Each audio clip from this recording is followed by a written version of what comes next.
Hi there. Today I came to you with a question, and my question is: have you ever done something you didn't really want to do? You did it simply just because everyone else was doing it. Maybe you really wanted to go to a Mexican restaurant, but your friends or your colleagues choose the one that is Italian. You couldn't reject it.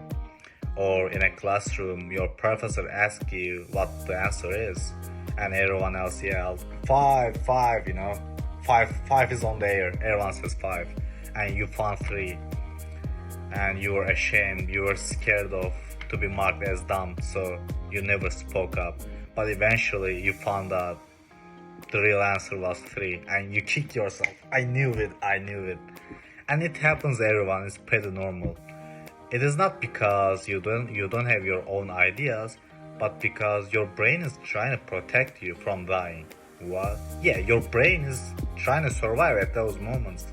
So today, I'm gonna mention why people follow crowds. I'm gonna mention historical context as well as its effect in modern life. And also, we will touch a little bit of cultures. So let's begin. Thousands of years ago in early human history, a person alone had much smaller chance of surviving compared to one who lived with a group or with groups, just because we were competing against wild animals, harsh weather conditions, and even with others for resources. So it was very crucial to be part of a group. But as humans, we never stopped at that point. We tried to find the ways improve quality of our groups, our communities, so that we could increase our chance of surviving. And in his research, the social brain hypothesis, Robin Dunbar explained how our brain developed in a way that we were able to handle complex social behaviors such as cooperate with one another. And here's the interesting one. We start to recognize our faces, voices, and even speech patterns.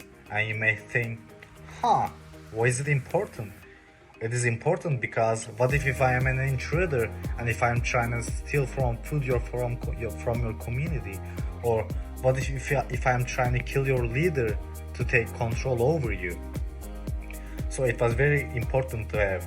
And also at those times, we start to develop some social norms, some social bare minimums, because it wasn't free to be part of a group. We had to provide something, and others should decide if we were member of that group or not. So this is why we are so anxious about being accepted or not, because we didn't want to be kicked out at those times. And as those things changed our brains, we were able to inherit those features or qualities to our childs. And even today, it's not necessary for surviving, but we are experiencing it so strongly because it's still in our brains, it changed our brains. And this also brings me to my second point. What are some effects of this phenomenon? First of all, there's a research from Karen Osterman, Dr. Karen Osterman, and in her research, she made an experiment on couple college freshmen like as we are, or as I am at least.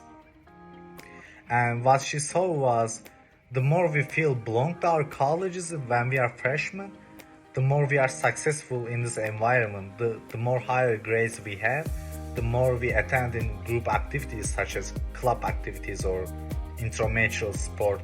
Even it supported our motivation through athletic teams. Like if you are in the college team for football and if you feel belong, you perform better compared to your peers.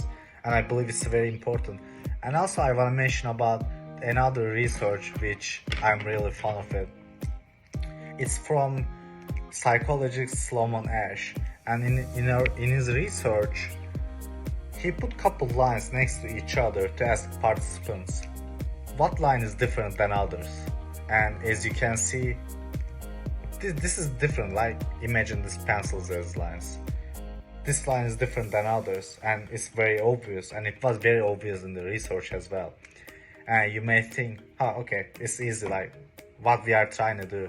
But what if I ask this question before you to other participants, and if they say this pencil is different on purposely but you didn't know it, you didn't know about it, and with 33% of chance you were going to say this pencil is different than others instead of this one, just because you didn't want it to be excluded or you didn't want it to be seen as someone stupid. It's very interesting, but also it shows us we need to validate our resources and ideas when we agree with our groups. It may not be correct every time. And finally, I want to mention about culture.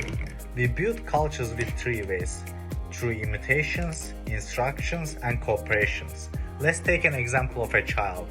A child learns from his parents how to eat, how to dress, or even how to walk. His or her doing it just because to be part of family, to look like one of them, so that it's going to be fit all of those times. It's not going to be kicked out from the family. And another example of it, fashion. Every season, everyone dress like each other because we don't want to be excluded from others. In conclusion, following the crowds isn't just a random habit, but it comes from our need for safety, connection, and acceptance. And even in today's world, it's been affecting us, sometimes in a good way and sometimes in a bad way.